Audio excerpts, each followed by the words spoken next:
dollar for the first time in 20 years. Let's bring in Jens Nordvig, founder and CEO of Exante Data. And Jens, you think parity isn't the last stop here? It's going to go through.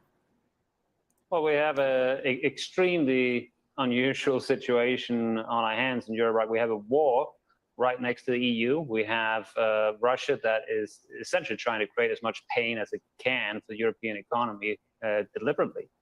It's not a normal situation, right? And the euro is trading accordingly, not normal. It's 20 years ago since we were here last time. Last time it was because some very special capital flows. This time around, there's a very fundamental reasons why we're here. So there's not really any good reason to fade it unless we see something new on the energy front. Jens, it's Tim. How about the dollar-yen component of the dollar's move? Because BOJ has been missing in action, claiming they see zero inflation there. And while the dollar basket is certainly 60% euro, the move in dollar-yen has been extreme. I'm just curious if you think that's going to give ground. Yeah, so if you look at this year, initially, the dollar was strong because the Fed was hawkish and a lot of currencies that were very sensitive to Fed policy moved a lot, such as dollar-yen. In the last couple of weeks, we've started to see something different. Dollar-yen is starting to stabilize a little bit.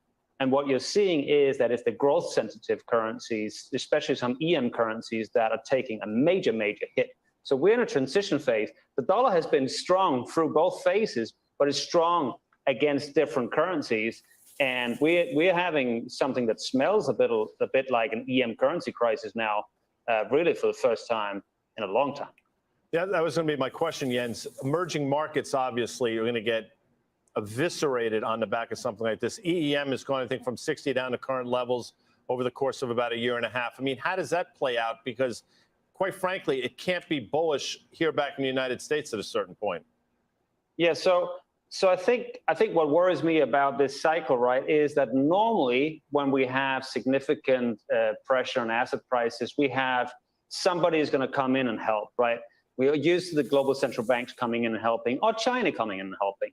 China is trying, but not very successfully, to get something going in China. And then you look at all the global central banks, they're still in tightening mode. We're not going to have like a big pivot from central banks like soon, right? Maybe we'll have something later this year, but for now, the central banks are kind of forced to stick to a hawkish tone because the inflation is so high. So that's what's worrying, that this could be a pretty drawn out situation with not really any clear catalyst for relief, I would say, in the next couple of months. Are we going to start talking, Jens, about, I don't know what the way today you refer to, pigs. Once upon a time, we talked about the pig countries and their debt loads. And I'm wondering if that becomes an issue once again here. Yeah, so we've already seen that the sovereign bond spreads in Europe have widened out pretty meaningfully this year. And the ECB is preparing a certain tool to fight that already, right? So this is already a concern.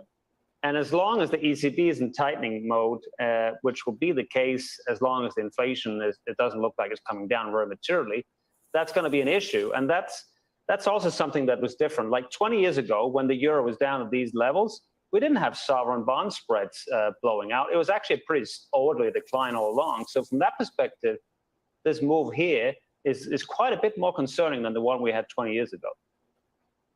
Wow. Jens, good to see you. Thank you so much. Thank you. Jens Nordvig, Exante. Tim, I'll go to you since you're the ambassador. When it comes to the EM, when it comes to, parts of Europe, where are you most concerned about right now?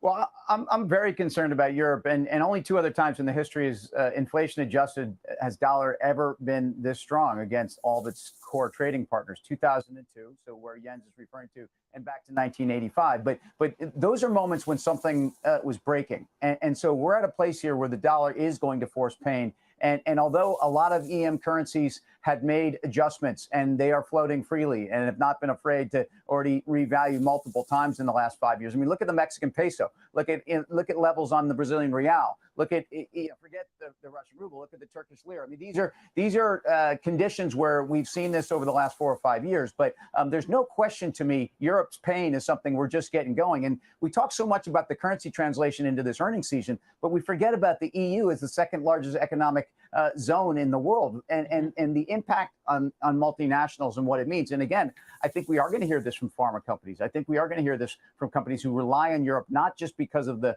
currency dynamic. So these are extreme levels on the dollar. Two other times in history, inflation adjusted, you should be concerned. And yes, as an EM guy, I don't think this is a moment that you're ready to start buying. Steve?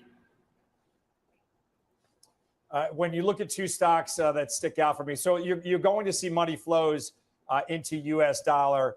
That means it's going to get worse. And if you look at Capri's cost basis is in euros, but they sell in USD. That and Trinseo, two names I own. I guess you should look over your portfolio and see what stocks you own have cost basis in euros and sell in US dollar. And that's a right way trade that you want to be in. Makes sense to me, Melms. I mean, I think Steve looks great in all the Capri Holdings attire, I number thought you were one. going to say Capri's. Those as well. But, you know, I think it's a bigger, it's just much bigger than individual stocks. I mean, Steve is right in terms of those names, but this is a big deal. Now, I think what might happen is, you know, these numbers come out, not as hot as people think. You get a relief rally, maybe on the back of bank earnings. If the market does rally, I think the dollar will sell off, and that will assuage some of these concerns. I think that will be short-lived. I think the dollar will be continuing to go higher from here in the weeks to come. So what I think about is companies, when they report and they have this FX hit, right? We saw Microsoft is sort of one of the sort of flagship ones to do it. Sometimes the market doesn't seem to care. They just sort of back it out. And But sometimes now they do. Now they do. They really do. And so I think, you know, Steve's point about looking, well, what do you own? Where do they source? And where do they sell? So I think it's something like Target. They source somewhat overseas and they sell here. So that's better. Walmart also sources a lot overseas, but they have more of a mixed where they sell.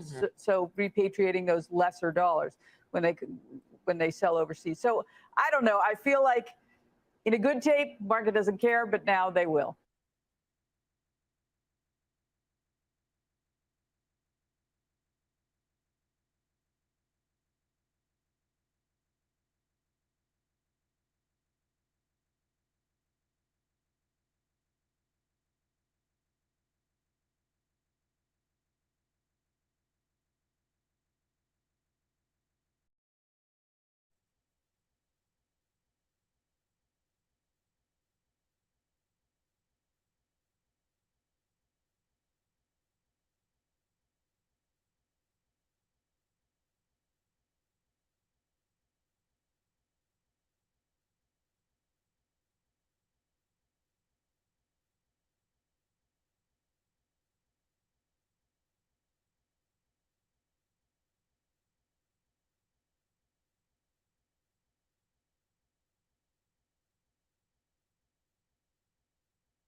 Parity with the U.S. dollar, a first in over 20 years. The exchange rate between the two currencies is now just 1 cent apart. The euro has been particularly vulnerable due to the war in Ukraine and rising gas prices, but today's fall marks the weakest that the euro has been since 2001.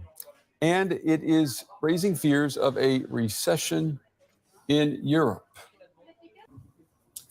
And a lot of ouches for people who are being paid, or depending on where you are, I guess. Here at the big table with me is Christy Platson, DW Business News. So what exactly does the euro-dollar parity mean for me and my wallet? Well, it depends. I mean, you don't happen to run a tourism business, do you? Okay, No. didn't think so. Yeah, I think you did something else. I mean, if you are running a tourism company of some sort right now, it actually could be a good thing for you in some way. Basically, the euro is quite cheap right now, and for international travelers coming from the U.S., for example, it's very cheap for them to come here and throw some of that cash around. So this it would be a great moment for them to come here and spend some of that. But of course, that's not the case for you. That's not the case for most Europeans here. What it means for us is the exact opposite. Traveling to the U.S. will be more expensive. Also, ordering or buying things from the U.S. or that are somehow being imported from the U.S. are going to be more expensive. This applies for European businesses as well. It's more expensive for them.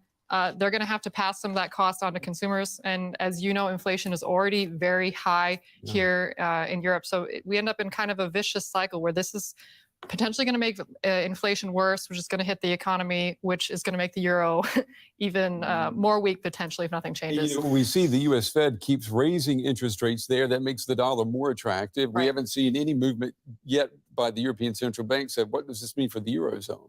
Right. I mean, it's kind of the same situation I just said on a bit of a more macro scale. If you're somebody who is exporting, in some ways, this might be really good for you because your goods are cheaper for American companies right now. So that could increase demand. People love a good deal, obviously, but the inverse is true as well. Importing stuff to Europe is going to get more expensive, and that cost is going to have to get passed on to businesses, passed on to consumers. Eventually, if prices keep going up like they have, and as you said, the central bank here has not done a lot on prices, it could mean that people do eventually cut their spending, and this is obviously going to be a disaster for economic growth here. This is when we start hearing even louder voices talking about a recession here in the Eurozone. Yeah, which is the last thing we need to hear, that tied Right. to what energy costs, a war in Ukraine, the list gets longer. Yeah.